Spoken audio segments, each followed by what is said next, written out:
राम राम दोस्तों। सबसे पहले आप सभी को स्वतंत्रता दिवस की बहुत बहुत बधाई हो। आज एक शुरुआत करते हैं। एक प्रश्न है और वो बहुत महत्व का है। हर साल भारत के स्वतंत्रता दिवस यानी 15 अगस्त को सोशल मीडिया में कई मुसलमान हिंदुओं को उलाहना देते मिलेंगे कि हिंदुस्तान की आज़ादी की जंग तो मुसलमानों ने ही लड़ी थी, हिंदुओं ने उनका साथ नहीं दिया था।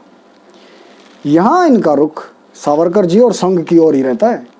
क्योंकि आप में से कुछ लोग जानकारी के अभाव में भले ही कुछ ना कहें, लेकिन ये इनको हिंदू ही मानते हैं और इसीलिए कहते हैं कि हिंदुओं ने हिंदुस्तान की आज़ादी की जंग में उनका साथ नहीं दिया।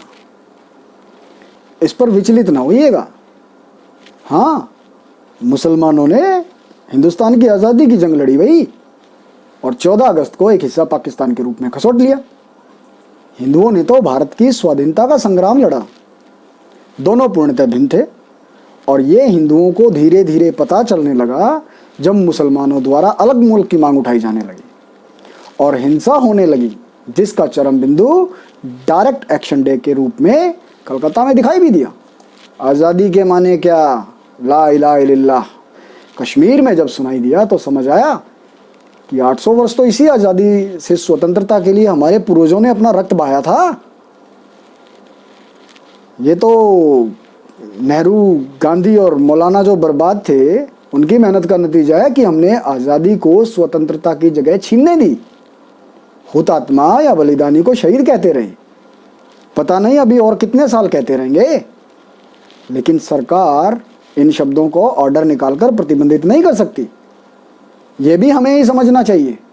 इसके परिणाम अच्छे नहीं आएंगे, खासकर ऐसी घड़ी में।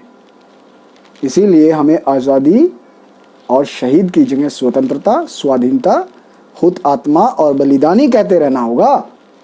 मित्रों को ये फर्क भी समझाना होगा कि आपको कोई जबरदस्ती आज़ादी और शहीद कहने को नहीं कहेगा। धीरे धीरे ये शब्द सबकी जुबान पर चढ़ ही जाएंगे।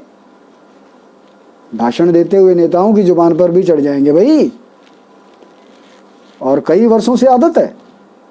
जाते जाते ये धीरे धीरे ही जाएगी। किसी के साथ जबरदस्ती ना करें, किसी को शर्मिंदा करने का प्रयास भी ना करें, क्योंकि उसके परिणाम तो विपरीत ही आएंगे। ये धीरे धीरे ही होगा।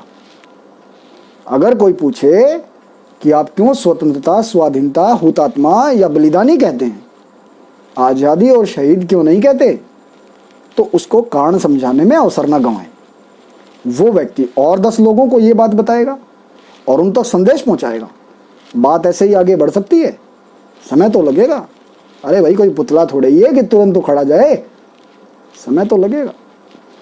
खैर, वापस लौटते हैं वो बेजान लोगों पर जो सोशल मीडिया में हमें शर्मिंदा करने का प्रयास करते होंगे और कर भी रहे हैं। आपको जवाब तो मिल ही चुका होगा। अब उनसे एक सवाल पूछिए कि अगर भारत स्वतंत्र न होकर मुसलमानों के हिसाब से हिंदुस्तान आज़ाद हो जाता तो उसका झंडा कौन सा होता भाई, राष्ट्रगान कौन सा होता, और सबसे अहम बात, उस हिंदुस्तान में हम हिंदुओं की हालत और हैसियत क्या होती। क्या हम हिंदू होते भी या थर थर कांपते कि जो बेटी आज अपने घर में सोई है कल वो कहाँ होगी या कहाँ होती, और उसके साथ क्या हो रहा होता। चलिए, एक शायर का शेर है, उसको थोड़ा मॉडिफाई करके आपको बताते हैं। सभी का खून शामिल था यहाँ की मिट्टी में, हम अनजान थोड़े ही हैं, लेकिन जिनके अब्बा जानों ने लिया पाकिस्तान, अब हिंदुस्तान उनका थोड़े ही है। जय श्री राम।